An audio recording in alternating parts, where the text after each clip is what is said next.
왕이 내게 이르되 그러면 내가 무엇을 원하느냐 하시기로 내가 곧 하늘의 하나님께 묵도하고 왕에게 아뢰되 왕이 만일 좋게 여기시고 종이 왕의 목전에서 은혜를 얻었사오면 나를 유다 땅 나의 조상들의 묘실이 있는 성읍에 보내어 그 성을 건축하게 하옵소서 하였는데 느헤미야는 고향인 유다 땅에 돌아가서 지금 무너진 성벽을 다시 건축하려고 하는 그런 계획을 가지고 있습니다. 그러는 순간에 왕이 느헤미야에게 질문을 합니다. 4절에 그러면 네가 무엇을 원하느냐? 그랬더니 5절에서 나를 유다 땅 나의 조상들의 묘실에 있는 성읍에 보내서 그 성을 건축하게 하옵소서라고 말합니다. 느헤미야서 전체 주제는 무너진 예루살렘의 성벽을 재건하는 이야기입니다. 느헤미야는 왕 앞에서 자신이 하고 싶은 말은 지금 예루살렘에 있는 성이 다 무너져 있습니다. 그래서 그 성벽을 건축하러 가야 됩니다. 이것이 느헤미야가 하고 싶은 말이었습니다. 그 5절에 보면은요. 나의 조상들의 묘실이 있는 성읍에 보내요 라는 말을 덧붙여요. 근데 느헤미야서를 보면은 조상들의 묘실을 복구하거나 조상들의 묘실을 수리했다는 말은 한마디도 나오지 않거든요. 오늘 이 부분을 한번 우리가 생각을 해보려고 해요. 왜 조상들의 묘실에 있는 성읍에 우리를 보내주십시오 라고 왕에게 이야기를 해서 마치 조상들의 묘실을 수리하는 것 같은 느낌을 주는 그런 것들이 원문 안에 배어져 나와 있습니다. 오늘 이 부분에서 여러분들과 제가 함께 생각을 해보면서 자신의 목적에서 한참 벗어난 것 같은 조상들의 묘실 이야기를 왜 먼저 했을까? 그리고 느헤미야는 진짜 목적인 성벽 건축 이야기는 왜 나중에 하고 있을까? 여러분, 사서 고생을 한다라는 말이 있잖아요. 가만히 있으면 고생하지 않고 편안하게 살 텐데 제 스스로 고생을 만들어낸다는 의미죠. 오늘 느헤미야가 바로 고생을 만들어내는 사람입니다. 1장 1절과 11절 말씀 한번 같이 읽어볼까요? 자, 느헤미야가 어떤 인물인지가 나옵니다. 하가랴의 아들 느헤미야의 말이라 내가 수상궁에 있는데 그때 내가 왕의 술 관원이 되었느니라. 느헤미야의 직장이죠. 1장 1절이 수상궁이 느헤미야가 현재 일하고 있는 자리예요. 느헤미야는 원래 유다 자손 후손 아닙니까? 그런데 자기 나라가 멸망한 지 벌써 90년, 100년이 넘어가고 있어요. 바벨론을 멸망시킨 신흥 세력이 있는데 바로 바사라고 하는 이 페르시아 국가였어요. 근데 이 페르시아의 수도가 수산입니다. 나라 없는 서름과 이방 땅에서 살아간다는 것 그거 빼고는 느헤미야는 아무 걱정 없이 사는 사람이에요. 부유하고 안정된 생활을 하면서 살아가는 그런 사람이거든요. 그런데 느헤미야가 살고 있는 이 수상궁은 페르시아 수도 한복판에 있는 궁이기 때문에 굉장히 멋진 궁입니다. 그 당시에는 궁이 전부 4개가 있었어요. 그래서 이 페르시아가 그 엄청난 나라인 바벨론을 멸망시켜 버렸습니다. 그리고 그 바벨론의 수도에다가 여름 궁전을 지어놨어요. 그리고 이제 메대 나라가 있는데 그 메대 나라도 이 페르시아가 정복해 버렸습니다. 그리고 그 수도에다가 겨울 궁을 지어놨어요. 그러니까 오늘 이 수산이라고 하는 지역에 있는 수산궁은 사계절 중에서 봄과 가을에만 왕이 거기에 오는 그 왕궁입니다. 오늘 여러분과 제가 이 수상궁에 대한 이야기를 하는 이유는 느헤미야가 살고 있는 그 지역이 높은 지위였다는 것을 말씀하는 거예요. 그리고 또 11절의 말씀에 보면은요, 느헤미야의 직업이 나오는데 왕의 무엇입니까? 술관원입니다. 술 따라준다라는 의식으로 아주 가볍게 생각할 수도 있는데, 근데 왕이 마시는 음식이나 술을 관할하는 사람이에요. 그러니까 술잔을 가지고 왕 앞에 나아가서 왕을 따라주는 왕과 가장 가까이 있는 사람이에요. 오늘날로 말한다면 대통령 비서실장 정도 될 것이다 라고 설명해 놓은 책이 있더라고요. 굉장히 높은 직책입니다. 왕의 음식과 술에 독이 들어있는지 확인하는 사람이거든요. 또 왕이 침실에서 안전한지 안전을 확인하고 때로는 왕의 경호 무대까지도 감당할 수 있는 사람들이라고 기록되어 있어요. 왕의 신변을 보호하는 사람이다 보니까 왕이 신뢰하는 사람이 아니면 절대 술관원은 될 수가 없어요. 창세기 40장에 여러분 요셉이 감옥에 갇혔을 때 두 장관이 아시죠? 술 맡은 관원장, 그리고 떡 굽는 관원장.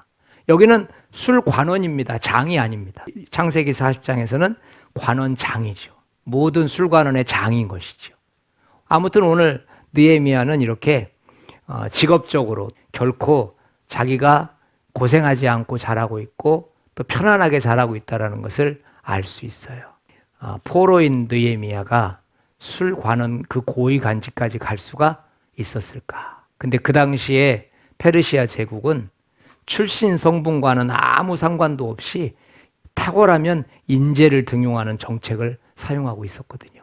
그러니까 이방인이라 할지라도 능력이 있고 그 정도의 그릇이 되면 그냥 출신 성분 묻지 않고 자리에 세워서 왕궁 깊숙한 곳까지 요직을 주는 아주 탁월한 정책을 세우고 있었어요. 느헤미야는 이미 성공한 사람입니다.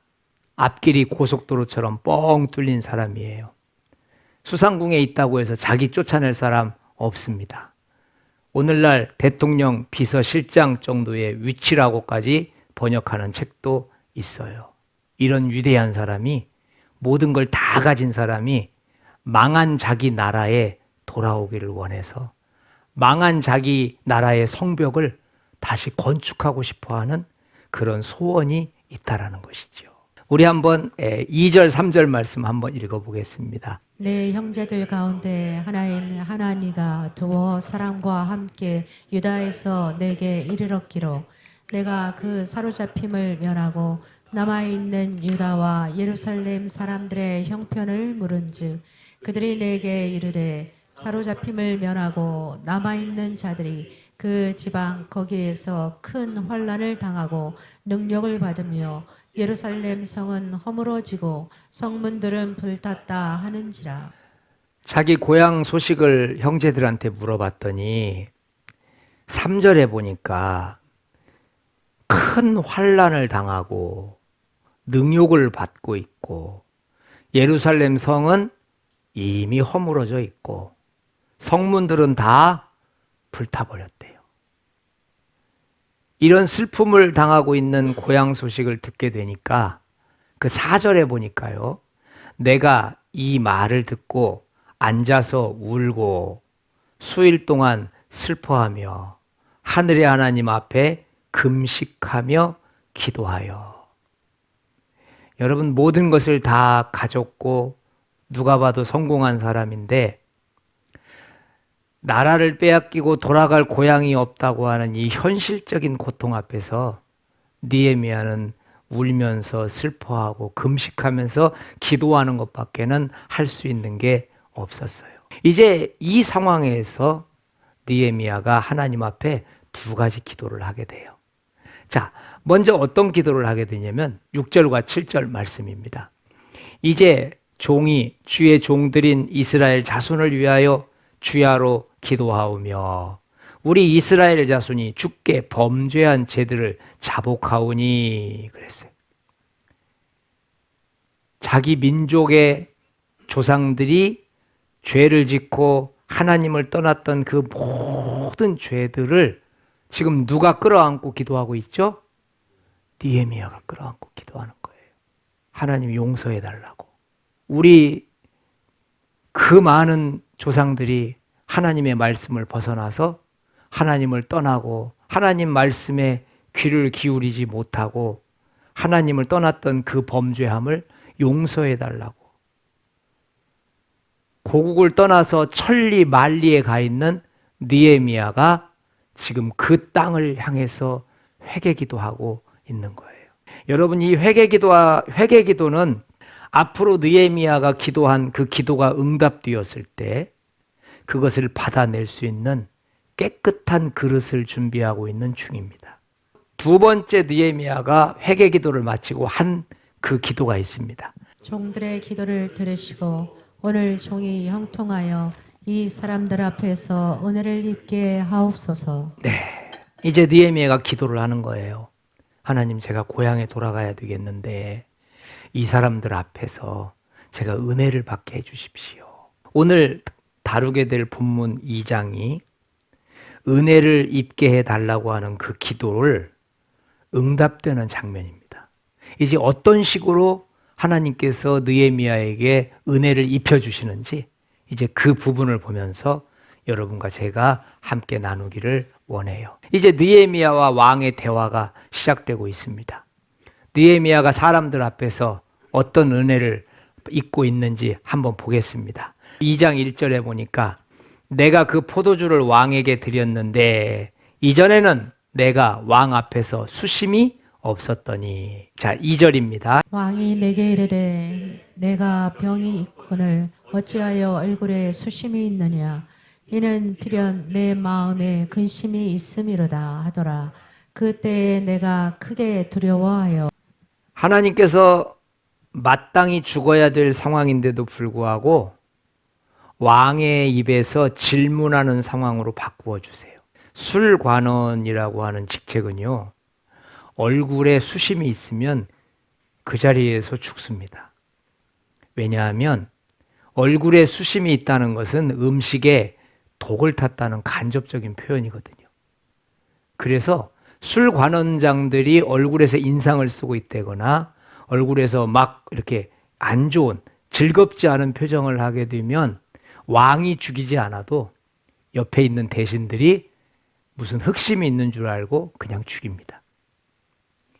하나님께서는 왕의 마음을 움직이셔서 느헤미야 얼굴에 수심이 가득 찬 것을 왕이 봤는데도 불구하고 오히려 왕이 느헤미야를 걱정하면서 질문하도록 만들고 계시는 거예요. 왕은 매일같이 넘쳐나는 업무 처리로 인해서 피곤하고 예민한 날들로 가득 찼을 거예요.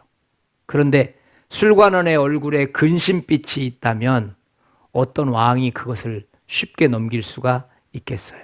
술관원의 얼굴의 인상에서 근심빛이 있고 수심이 가득 찼는데도 불구하고 왜 죽이지 않고 오히려 질문을 했을까? 이제 그 배경이 지금부터 펼쳐지게 됩니다. 아닥사스다 왕 제20년 기슬루월에 아닥사스다 왕 제20년 니산월에.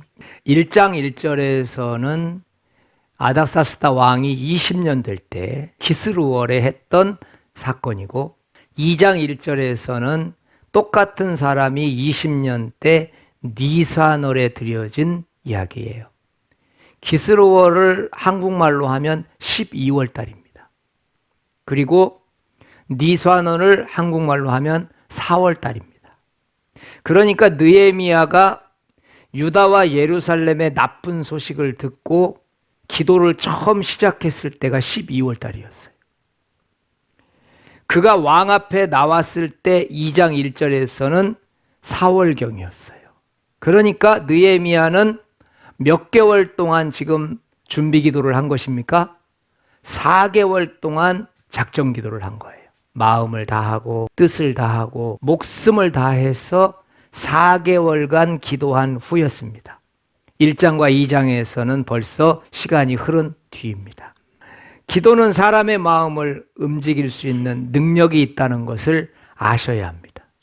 왕의 옆에서 술을 따라주는 술관원이 얼굴에 근심빛을 띠며 술을 따라준다면 어찌 그 사람이 살아남을 수가 있겠습니까? 당연히 죽어야죠.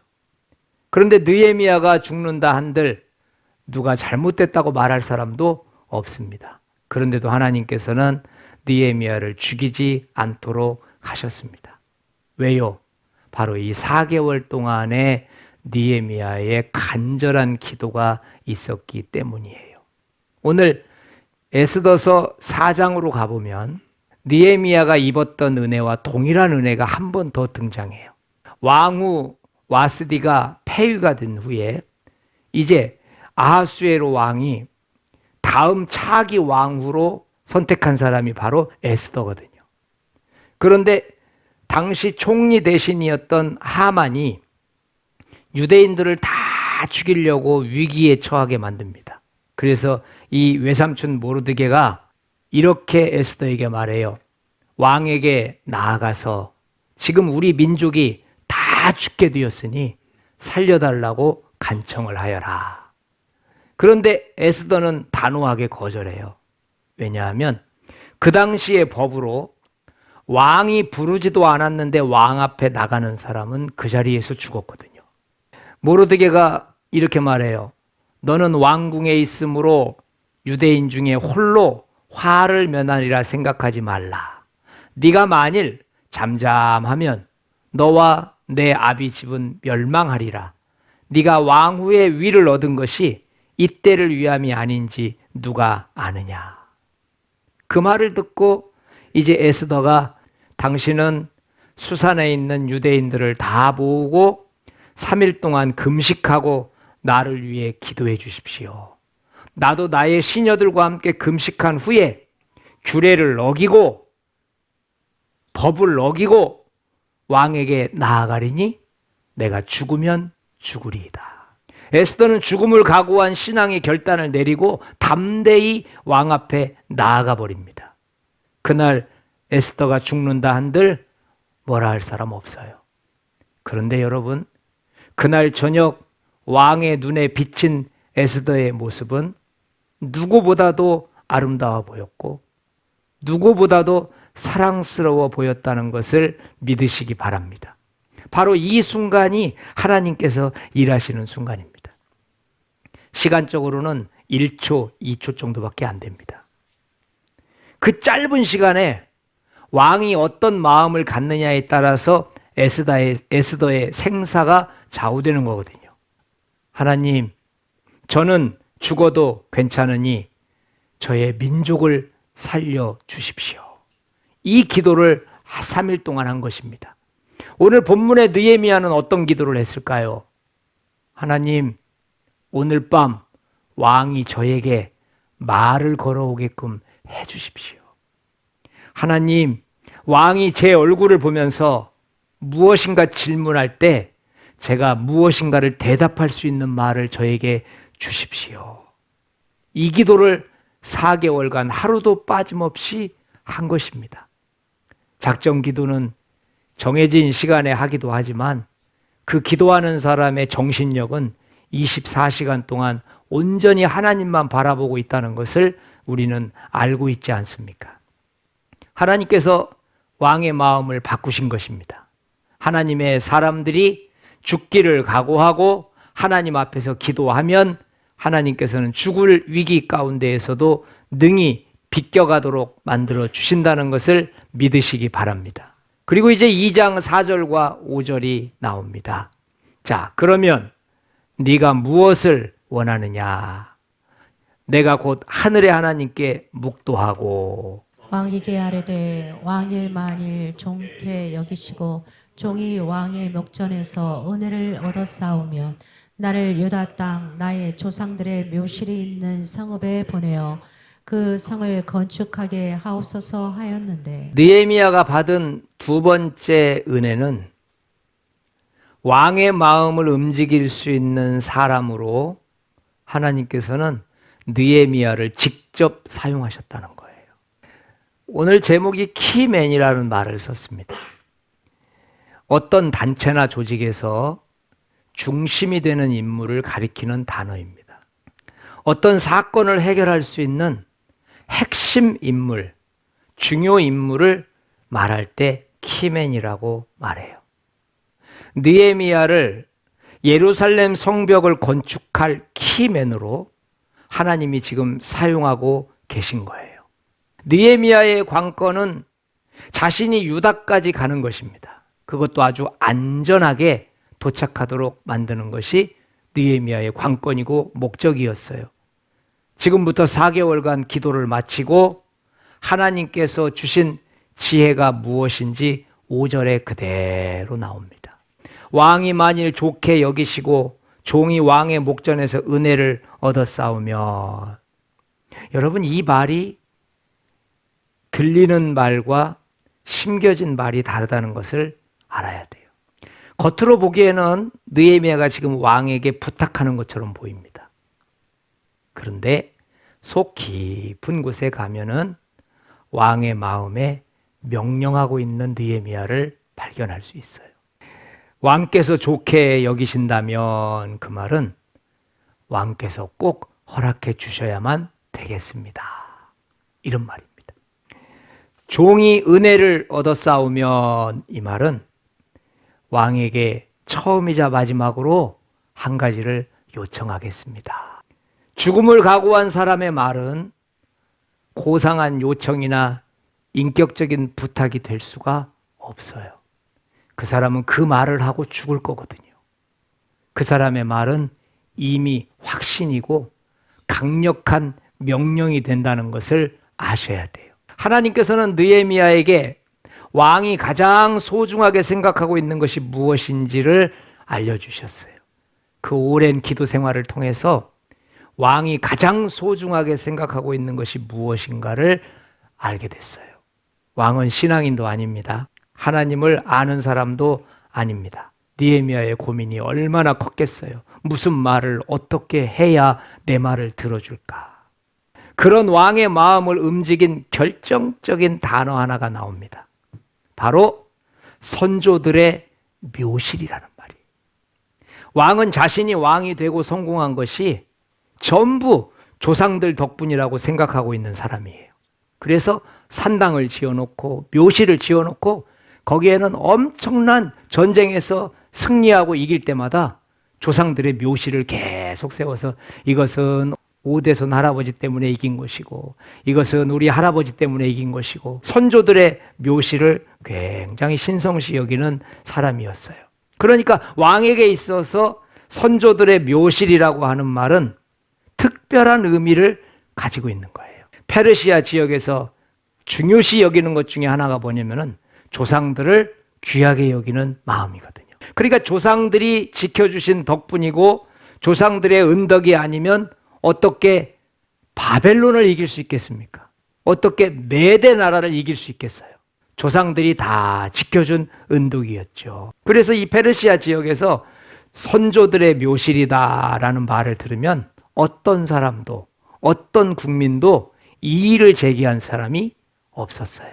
여러분, 모두 조상들의 은덕이 아니면 설명할 수 없는 이런 문화적 공간 속에서 느헤미야가 지금 이 왕이 가장 소중하게 생각하고 있는 단어가 무엇인지를 4개월 동안 기도를 통해서 발견했는데 바로 선조들의 묘실이라는 거예요. 왜 본래 목적을 말하기 전에 조상들의 묘실의 이야기를 먼저 했는지 이 본문에서 말해주는 거예요. 느헤미야는 비록 유대인이지만 페르시아의 문화를 소중하게 생각하고 있다는 것을 왕에게 보여주고 있는 장면입니다. 느헤미야의 관심사가 유대로 가서 성벽을 재건하는 것이 관심사이듯이 왕의 관심사는 조상들의 묘실을 지켜내는 일이었어요. 이 짧은 단어 하나를 찾아내기 위해서 느헤미야는 4개월 동안 기도한 것입니다. 조상들의 묘실이라고 하는 이 단어 하나를 찾아내기 위해서 하늘의 지혜가 필요했던 거예요. 오늘 이 무너진 예루살렘 성벽을 세우는 일, 그것은 느헤미야가 아니고서는 누구도 할 수 없는 일인 거예요. 그래서 하나님께서는 12월부터 4월까지 계속 중보기도를 시킨 후에 하나님께서는 느헤미야를 그 일을 해결할 결정적 중요 인물로 사용하고 계시다는 것을 믿으시기 바랍니다. 느헤미야가 진짜 하고 싶었던 말이 뭡니까? 왕이시여, 저를 유다와 예루살렘으로 보내주십시오. 제가 거기에 가야 성벽이 재건될 수 있습니다. 그 얘기거든요. 가장 소중한 것을 얻기 위해서 차분하게 일하고 있는 그의 모습에서 하나님의 모습을 발견하게 됩니다. 결과가 어떻게 나왔을까요? 정말 기도한 대로 됐을까요? 아니면 왕이 거절해서 모든 게 다 숲으로 돌아갔을까요? 우리 한번 2장 6절에 보면은 왕이 나를 보내기를 좋게 여기시기로 내가 기한을 정하고 왕의 마음에 쏙 든 거예요. 자, 7절, 8절, 9절은 이제 얼마나 4개월 동안 느헤미야가 치밀하게 계획을 세웠는가가 거기에 나와요. 7절 한번 보세요. 강 서쪽 총독들에게 내리시는 조서를 내게 주사. 그러니까 강 서쪽에 있는 총독들이 느헤미야가 거기를 통과하려고 할 때 방해꾼들이거든요. 그래서 왕이 특별히 특명을 내리셔서 거기를 무사 통과할 수 있도록 해 주십시오. 그래서 7절 뒷부분에 보면은 유다에 들어가기까지 통과하게 하시고, 보통 준비한 게 아닙니다. 자, 8절을 한번 보세요. 왕이 살림감독 아삽에게 조서를 내리사 성전에 속한 영문의 문과 성곽과 내가 들어갈 집을 위해서 들보로 쓸 제목을 내게 주게 하옵소서. 필요한 것들을 다 왕을 통해서 공급받고 있어요. 9절 보세요. 군대 장관과 마병을 보내어 나와 함께 하게 하시기로. 적들이 공격해 오지 못하도록 군인들까지도 함께 배치해 주고 있어요. 느헤미야는 성벽을 건축하는 데 필요한 모든 것을 왕에게 다 받았습니다. 하나님 앞에 올려드린 이 4개월, 5개월 동안의 기도 소리는 하나님의 지혜가 되어서 느헤미야를 찾아왔던 거예요. 여러분, 하늘의 지혜를 받으면 이 세상 속에서 잘못될 수도, 삐뚤어질 수도, 망할 수도 없다는 것을 믿으시기 바랍니다. 느헤미야는 하나님의 지혜를 받은 사람입니다. 왕에게 요구한 것은 하나님께로부터 나온 지혜의 열매들이었어요. 사랑하는 성도 여러분, 하나님이 듣고 싶어 하시는 결정적인 단어가 있답니다. 이 단어를 발견하는 것이 기도의 시간이고 이 단어를 찾아내는 것이 기도의 능력입니다.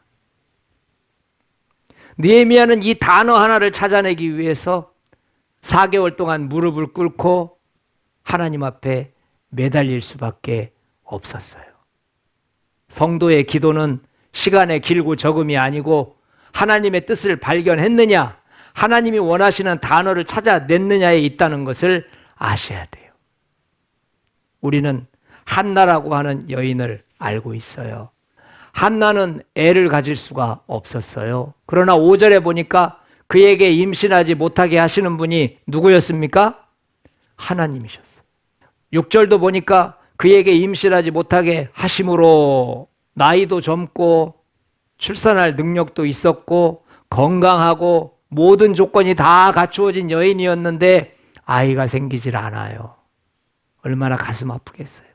6절 보세요. 그의 적수인 분인나가 그를 심히 격분하게 하여 괴롭게 하더라. 분인나가 그를 격분시키므로 마음이 괴롭고 통곡 소리가 나고 그리고 얼마나 격분했다라는 말이 나와요. 그런데 그 다음 절을 보면은 한나가 이렇게 기도합니다. 한나가 마음이 괴로워서 여호와께 기도하고 통곡하며, 그러니까 이 기도는 지금 마음이 괴로워서 하는 기도예요. 절대 놓쳐서는 안 되는 한 단어가 있어요. 서원하여 이르되 주의 여종에게 아들을 주시면 내가 그의 평생에 그를 여호와께 드리고 삭도를 그의 머리에 대지 아니하겠나이다. 지금 한나는 행복하게 기도하고 있습니까? 괴로워서 기도하고 있습니까? 괴로워서 기도하고 있습니다. 근데 여러분, 한나는 이 11절 기도를 하고 나서 애를 가졌습니다. 제게 자녀를 주신다면 그 아이를 평생 동안 하나님께 드리겠습니다. 하나님은 이 소리 듣고 싶으셨던 거예요. 한나는 고민 중에, 고통 중에 이 단어를 찾아낸 거예요. 여러분과 제가 안 풀리는 일들이 있죠. 답답한 일들이 있죠. 어떻게 해도 막히죠. 여러분, 왜 막힐까요? 왜 안 될까요? 하나님께서 듣고 싶은 말씀이 있으시거든요. 하나님께서는 한나에게 듣고 싶은 단어가 나올 때까지 계속 격분하게 만드시고 계속 괴롭히시고 계속 통곡 소리가 나게끔 하시는 거예요. 우리가 왜 기도하면서 매달리고 부르짖어야 합니까? 내가 얻고 내가 차지하려고요? 구하고 찾고 두드리는 거 다 받아내려고요? 아닙니다. 우리가 울면서 매달리면서 기도해야 되는 이유는 하늘에서 내려오는 지혜를 얻기 위해서예요. 하나님의 지혜가 임해야 하나님이 원하시는 단어가 내 입속에서 나오거든요. 하나님께서 듣고 싶은 단어가 무엇인지 분명하게 알게 되거든요. 그러면 막힌 문제가 풀립니다. 흔들어 대시는 거예요. 오늘 느헤미야가 어떻게 하면 내 고향 땅에 가서 무너진 성벽을 다시 건축할 수 있을까를 고민하면서 하나님, 저 거대한 산 왕을 통과해야 되는데 왕의 허락이 없이는 아무것도 할 수 없는데 어떻게 해야 저 거대한 산 왕을 무너뜨릴 수가 있고 유다까지 넘어갈 수가 있을까요? 그는 그 4개월 동안의 기도를 통해서 조상들의 묘실이라는 단어를 찾아낸 거예요. 하나님이 원하시는 단어가 있답니다. 오늘 우리 이 시간 함께 기도하기를 원하는데 여러분, 무엇인가 가로막혀 있다면, 무엇인가 내 뜻대로 안 되는 것이 있다면 하나님의 지혜를 구하셔야 됩니다. 하나님의 지혜가 와야 그 단어가 내 머릿속에 들어옵니다. 우리 함께 이 시간에 막힌 나의 문제가 일 때문에 막힌 것이 아니고 하나님이 나를 통해서 듣고 싶은 말씀, 나를 통해서 꼭 내 입술을 통해서 해야만 되는 말씀을 기다리고 있다는 것을 기억하시기를 바랍니다. 우리 함께 5분 정도 기도하겠습니다. 좋으신 하나님, 사람의 지혜로는 안 됩니다.